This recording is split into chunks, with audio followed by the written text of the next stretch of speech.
So today we've got three really interesting pieces of furniture to show you.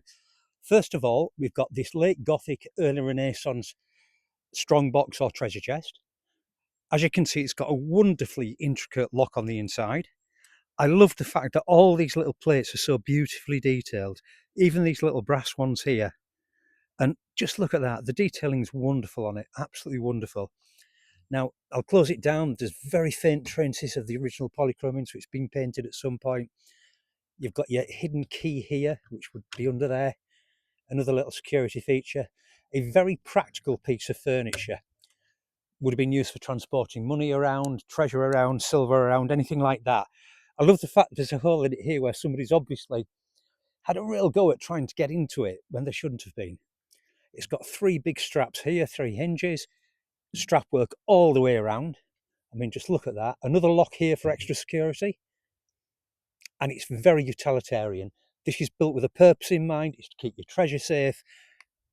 And it's a working piece of furniture, very much so. Now moving on, we have this really beautiful, tiny little strongbox. It's a Renaissance piece. Again, probably made in Nuremberg or Augsburg, as most of them were. This is very different. Rather than being utilitarian, yes, it had a purpose to keep your jewels safe. But you can see it was painted inside. It's very decorative. Possibly made as a gift, you would think so. It's got those lovely courtly figures on the front. They could easily be the people who commissioned this box, and a very personal thing for a young lady to keep her treasures in. And I'll turn it slightly here so you can see again the blacksmith made handles. Loads and loads of the original paint, which is just lovely. And it's so delicate. It's so delicate. You can see where this was made as almost like a jewellery box of today. More polychrome on here.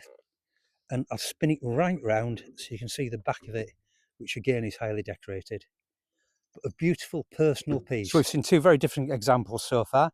One from the late Gothic, early Renaissance to a high Renaissance piece. Now we have something very different and something exceptionally rare to come onto the market. This one was made in the Baroque period. It's a wonderful, wonderful strap work, iron bound treasure chest. There's no other way of describing it. I'll pull this lid up. You can see the lock. By this point in time, they're starting to get these wonderfully ornate lock covers, if you like. I'll put the handle there so we can get a really good look at it. Now this piece is if you've done really well in life. You know, you've got your moated manor, your castle, you need to keep the family silver and gold safe, all your important documents. Even got its original key, which is just so unusual and rather wonderful. Look at that, collectible in its own right. So moving round to the front, you can see the strap work. Again, all blacksmith made. A real craftsman had to make something like this. It's a real feat in its own right. You can see down here this beautiful crest with the woman's face, what we think are two birds here, and the lock. Now this is quite clever. This was purely to slow you down if you were trying to break in there when you weren't meant to. It looks like the main lock, but it's a fake lock. It was this, basically the whole point was to stop you getting into the chest.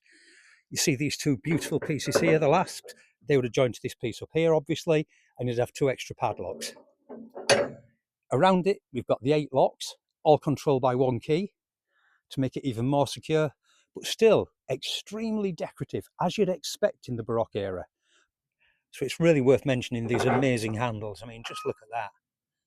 You know, even the decorative detail on those, they're just great. Worn over the centuries, but yeah, absolutely love it. So it's really worth looking at all this beautiful detail in here.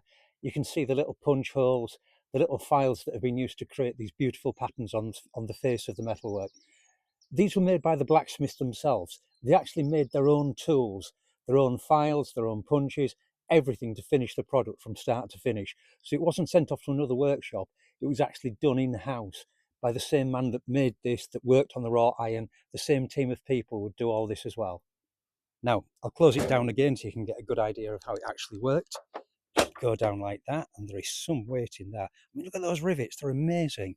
The strap work on the top's in wonderful condition. The original key plate to hide it, all those little bits of extra security. If you're not used to working with one of these objects, it would slow you down and make it even more difficult for you to run away with what's inside. But yeah, 3 wonderful pieces from 3 very different periods in time. But I love the fact you can sort of follow through. You've got this one here, as we said, late Gothic, early Renaissance, treasure chest. You know, you've done well in life, you're going to need something like that to count your money around in. This smaller one, we're well into the Renaissance now. Definitely more my size as an antique dealer. Enough for a few small treasures. And then this beast.